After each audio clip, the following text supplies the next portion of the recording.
Heute lernst du, wie du deine Gewebeplanung ausfüllst. Die Gewebeplanung hat man während des ganzen Webvorgangs immer bei sich, dass man zwischendurch mal drauf schauen kann. Und ja, ich bin Martina. Hi, schön, dass du wieder mit dabei bist. Lass uns loslegen.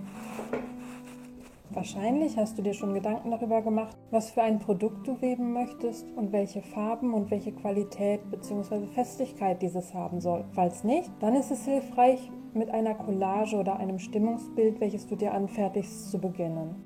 Bevor du deine Gewebeplanung ausfüllst, solltest du eine Skizze anfertigen, sodass du genau weißt, wie breit und lang das gewebte Produkt sein soll, ob es einfarbig oder mehrfarbig wird und wie du das Gewebe anschließend montieren möchtest. Du kannst auch das gewünschte Garn auf ein Lineal wickeln. Dann siehst du, ob die Farben zusammenpassen und kannst zählen, wie viele Fäden dieses Garns du auf 1 cm ungefähr brauchst.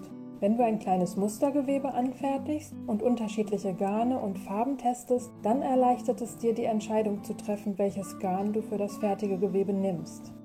Jetzt kannst du mit dem Ausfüllen deiner Gewebeplanung beginnen. Du trägst in die ersten 4 Zeilen die Angaben ein, die du bereits weißt, und schaust dann auf deiner Skizze, wie breit dein Gewebe werden soll. Dies ist die fertige Breite. Du musst dann damit rechnen, dass das Gewebe nach dem Weben einspringt und es beim Waschen nochmal zusätzlich einläuft. Das Gewebe wird im Webstuhl also breiter und länger gewebt, als die Maße des fertigen Produktes sind. Bei Leinen und Wolle rechnest du mit plus 5% und bei Baumwolle mit plus 10 bis 15%. Das Ergebnis trägst du bei der Spalte für die Einzugsbreite ein. Bei mir sind das 55 cm. Mal angenommen, du willst eine Kettdichte von 10 Fäden pro Zentimeter erreichen und dein Webblatt hat 50 Ried auf 10 cm, das sind 5 Ried pro Zentimeter, dann musst du 2 Fäden durch ein Ried ziehen, um auf 10 Fäden pro Zentimeter Kettdichte zu kommen. 2 Fäden im Ried ist üblich, da die einzelnen Fäden dann weniger Reibung ausgesetzt sind und nicht so schnell reißen. In den Schäften ist es üblich, einen Faden pro Litze zu haben. Wenn nun die Einzugsbreite 55 cm ist und deine Kettdichte 10 Fäden pro Zentimeter, dann kommst du auf eine Gesamtkettfadenzahl von 550 Fäden. Jetzt möchten wir die gesamte Kettlänge ausrechnen. Die 4 Handtücher sollen je 66 cm lang werden. Das entspricht einer fertigen Gewebelänge von 2,64 m. Jedes Handtuch wird an beiden Seiten gesäumt. Für diese 8 Säume, a3 cm, trage ich 24 cm ein. Bei jedem neuen Gewebe solltest du eine mindestens 20 cm lange Gewebeprobe weben, wo du nochmal testest, ob alles passt. Von diesem Mustergewebe kannst du dann in deinen Unterlagen eine gewaschene bzw. eine behandelte Hälfte und eine Hälfte unbehandeltes Gewebe aufbewahren. Außerdem rechnest du damit, dass das Gewebe um 5 bis 10% einläuft. Diesen Wert habe ich aufgerundet auf 30 cm. So erhältst du eine gesamte Weblänge von 3,50 Meter. Diesen Wert trägst du in der rechten Spalte ganz oben ein. Hinzu kommt ein Längenverlust von 10% durch Einweben. Dieser entsteht durch den Fadenverlauf der Kettfäden, die je nach Bindung häufiger oder weniger häufig über und unter den Schussfäden auf und ab verlaufen. Da die Kettfäden an den Anbindestab geknotet werden und die ersten Zentimeter des Gewebes, bis man über den Brustbaum gewebt hat, unbrauchbar sind, werden dafür hier 20 cm für das Anbinden und das Anweben berücksichtigt. Troddel nennt sich das letzte Stück der Kette, welches nicht mehr zu weben ist. Dieser Verlust richtet sich nach der Schaftanzahl, das heißt 10 cm Verlust pro Schaft, sollte aber mindestens 40 cm betragen. Je nach Scherbaum oder Scherrahmen liegen meistens die Zapfen nicht genau an der Stelle, sodass die Länge, die du für die Kette ausgerechnet hast, genau passt. Dieses Maß berücksichtigt man hier. Bei meinem Rahmen sind das 30 cm zusätzlich. Alles zusammengerechnet, dann komme ich auf eine gesamte Kettlänge von 4,75 Meter.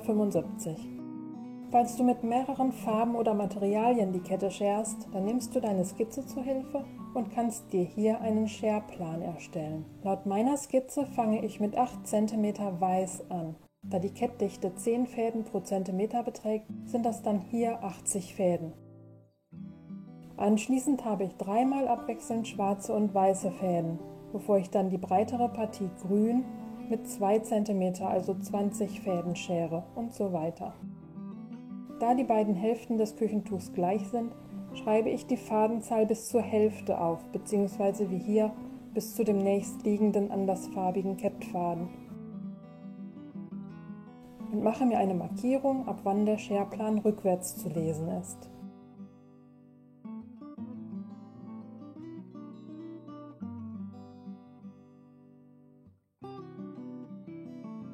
Jetzt schaust du, ob deine Berechnung mit der Gesamtkettfadenzahl übereinstimmt. Die weißen Fäden ergeben zusammengerechnet 442 Fäden plus 28 schwarze Fäden und 80 grüne Kettfäden. Das macht dann eine Summe von 550 Kettfäden. Das stimmt mit der berechneten Gesamtkettfadenzahl überein und wir können den Scherplan so belassen.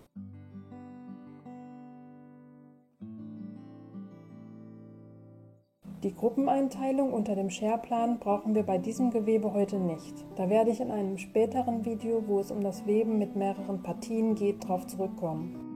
Unten auf deiner Gewebeplanung kannst du die Bindepatrone einzeichnen. Wie du eine Bindepatrone erstellst, zeige ich in dem Video Bindungslehre. In der schwedischen Weberei wird mit der Schaftsenkung gewebt. Das heißt, ein dunkles Kästchen bedeutet gesenkter Schaft, also ist der Schussfaden sichtbar.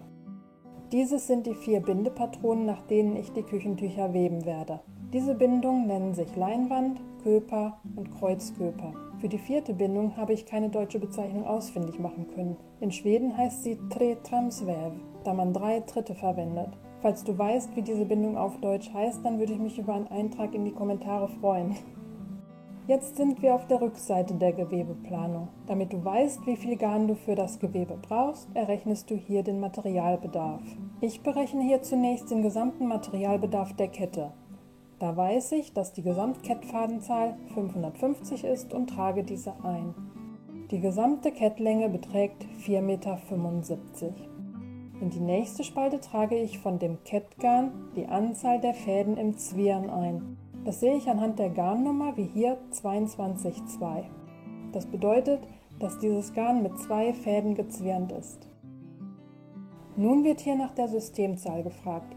Diesen Wert erhältst du in der Tabelle mittig auf dieser Seite. Die Systemzahl für Kotulin ist 550.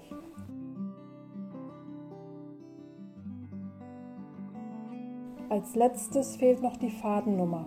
Und diese steht wieder beim Garn Kotulin 22,2, dann ist die Fadennummer 22.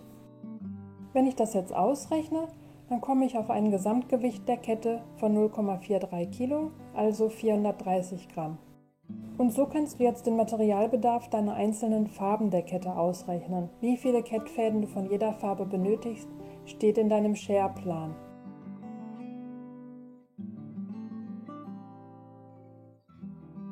Wenn du den Materialbedarf des Garns für den Schuss ausrechnen möchtest, trägst du als erstes das Maß für die Einzugsbreite in Zentimetern ein. Hier sind das 55 cm. Die Schussdichte per Zentimeter sollte bei der Leinwandbindung gleich der Kettdichte sein, also hier 10 Schuss pro Zentimeter. Die Weblänge wird anders als die Einzugsbreite nicht in Zentimetern, sondern in Metern angegeben. Das sind hier 3,50 Meter. Mit der Anzahl der Fäden im Zwirn ist nun das Schussmaterial gemeint. Das Garn Kotulin 22,2 hat 2 Fäden gezwirnt. Hier trägst du wieder die Systemzahl für Kotulin ein, 550. Als letztes fehlt noch die Fadennummer und diese ist bei Kotulin 22,2 die 22. Wenn du alles zusammenrechnest, kommst du auf ein Gewicht des Garns für die Schussfäden von 320 Gramm. So kannst du jetzt auch das Gewicht der einzelnen Farben im Schuss ausrechnen, indem du die jeweilige Weblänge einsetzt. Jetzt weißt du, wie viel Garn du bestellen musst, bzw. ob das Restgarn, welches du eventuell anwenden möchtest, reicht. Dabei solltest du beachten, dass du mindestens 2 Garnspulen pro Farbe vorrätig hast, da du beim Scheren der Kette mit 2 Garnspulen pro Farbe gleichzeitig arbeitest. Hier weiter unten auf der Seite kannst du dir während der einzelnen Phasen im Feld Beurteilung des Webprojekts Notizen machen. Und im letzten Feld hast du vielleicht noch ein paar Tipps fürs nächste Mal, was verbessert werden könnte oder was du stattdessen ausprobieren möchtest. Wenn du dein Gewebe fertig gewebt bzw. gesäumt hast, solltest du die Maße vor und nach dem Waschen aufschreiben, sodass du ausrechnen kannst, wie viel dein fertiges Produkt eingelaufen ist.